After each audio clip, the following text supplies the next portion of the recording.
Morning. Hopefully it's a lovely day where you are. It's starting to brighten up here in London and lots for us to get through in what is a busy and packed show as ever. It's time for us to concentrate as we like to on a Saturday morning, in particular on the EFL, and our focus today is on Millwall. The South London club have moved into playoff contention in the Championship after a run of 5 wins in their past 6 matches. They're currently 4 points behind 6th place Luton, and they face another side who are desperate to get into the top 6 as well, Middlesbrough. They're facing them at the Den later on today. Yeah, I'm going. And you're going as well, Cass, indeed. Let's bring in, though, a Millwall fan who is from That Millwall Podcast, Mickey Simpson. Morning to you, Mickey. Mickey. Good morning.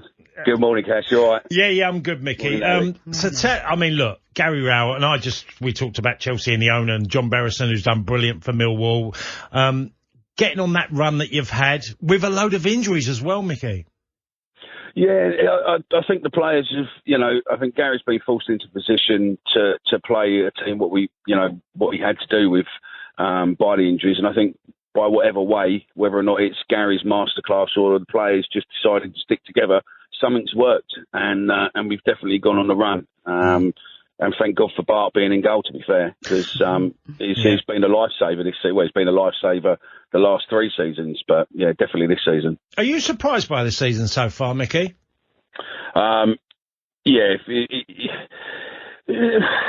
because at the beginning of the season it was hard work watching. It was very boring football, and you didn't really see where we were going to go. Then all of a sudden it's clicked. Jed come back after Christmas, after injury, and all of a sudden it's just clicked, and we've gone on, and now it's back to exciting football where you look forward from one game to the next now. So all we've ever wanted as Millwall fans is players to play with their heart and leave everything on the pitch, and if they do that, then we're happy whether or not we get beat 6-0 or we win a game 6-0. That's all we want. I would say, yeah, I agree with you there, Mickey, but I have been part of a heavy defeat, and even though we gave it all, we still got hammered. Yeah, different time back then, though. Different ground as well. That's very true. But I'm curious there, Mickey, because you said there that maybe the style of play has changed in this season from how it started out, and was it Jed Wallace you're referring to there with his injury and his return to the team? Yeah. Tell us then exactly how Millwall are playing right now, how they have got themselves into this contention of perhaps making it into the playoffs. Well, we were playing heavily defensive, and it was creating quite a boring style of football. And then all of a sudden now we seem to play more through the middle, more attacking football. And it just seems as if the players are playing together, playing more as a team, rather than playing a formation none of them really seem to want to play. And whatever reason it is, I think a few months now, beginning of the year, Gary came out and said, we've got 17 games left. We're just going to play each one as a separate game.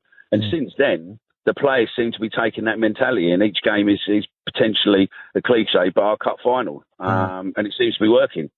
Middlesbrough today, Mickey, they've been going really well. Okay, a heavy defeat at Sheffield United in midweek. Millwall drew at Blackburn in a pretty commendable 0-0 draw, which was a decent result. So a really good game today to look forward to. Yeah, no, it's going to be an interesting game. I mean, Chris Wilder is obviously a great manager, and he's done wonders there since he's been there. What if the key to a successful marriage was a deadly secret? Hulu presents Deep Water, starring Ben Affleck and Ana de Armas. As people around them begin to mysteriously disappear, questions arise, and their marriage is pushed to the brink when Vic becomes the prime suspect in the death of one of his wife's lovers. Who do you believe in the game of love? Deep Water premieres only on Hulu this Friday. Rated R. If you could multiply something 50 times, what would that something be? Milkshakes? Minutes in the day? How about money? The Virginia Lottery's 50 times the money scratcher gives you 25 chances to win on each ticket. You could win up to $3 million playing 50 times the money. Yeah, multiplying money sounds like fun. No offense to milkshakes. Virginia Lottery Scratchers. Everyday wins. Visit a lottery retailer near you. For odds and more information, visit VALottery.com. But yeah, I think we're fairly similar teams. As long as we don't have the same sort of score level as we did at Blackburn, where we didn't even have a shot on goal, then yeah, I think we should be all right. I think we're going to have a win. We spoke on the pod this week that I think we're potentially going to turn them over. So fingers crossed. Well, you are one of the form teams coming into this game then against Chris Wilder's Borough. Interestingly, looking at that run that we mentioned, we've won 5 of your last 6, but you're unbeaten in that last 6 as well. You've only scored 8 times, but what's been crucial, I know you spoke about being defensive at the start of the season, but you've only conceded 2 in that run, that incredible run that you've been on right now. And both of those goals have come in the 88th minute or beyond. So it's always been fairly comfortable for Millwall in this run that you're on.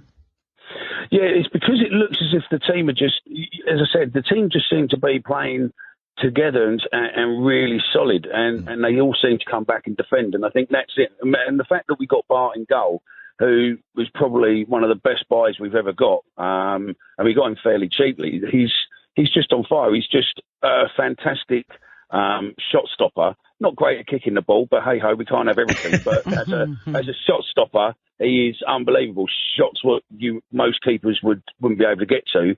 He somehow manages to get a hand or a finger or a toe to and saves us. Does it take you back to the late 80s and get nearer the playoffs, Mickey? What you mean your season where we had 5 and a 7 unbeaten in that run, didn't we? But no.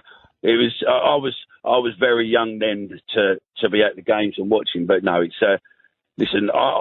At the beginning of the season, I wouldn't have thought it was possible. But coming now, I think that there's an element of being able to dream a little bit, and it would be fantastic. I mean, I don't think the Premiership would understand what having Millwall in there is going to be like for them, and I think the FA would be panicking like hell probably now, coming up with contingency plans. But yeah, I mean, I don't think it would change Millwall, but the trouble is the Premiership is what it is. It's a beast on its own. So it'd be good to be in there for one season, make the money, but yeah, and terrorise the life out of some of them. But yeah. I must say, I don't know about you, Mickey. I don't know if you're getting the hint there that Cass is trying to get. What about the team of the late 80s? Oh, how great were they? I know you mentioned you might have been a bit young, but do you remember Cass playing for Millwall then? Yeah, Cass and Teddy, mate, were an unbelievable strike force. I think you scored 99 goals between you, didn't you?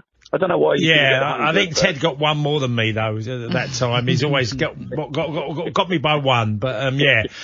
To be fair, Mickey, a few of us are meeting up later on in the year, and it's nice because, you know, that era was very special to all of us, that period of... This is my first time I've ever having success, and it was getting promoted to the top division with Millwall. Yeah. So it was great. And we had a great dressing room. That dressing room was fabulous. It was hilarious. It was bonded, and a bit like Mickey talking about a real team effort. That is what they've got now, Millwall. That's exactly what we had back then.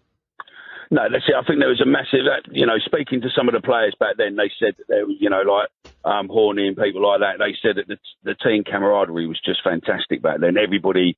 you'd done things together, you went out socialised together, you were just a real solid unit. And I think that shows, if you're like that, then on the pitch, it shows as well, doesn't it? Yeah, it does. Yeah. We'll have to get a few of you on the pod later on in the year then. When you meet. Oh, that's nice though. Yeah, you should do that. Yeah, they all charge now though, Mickey. Yeah. No, we don't do that. I'm joking.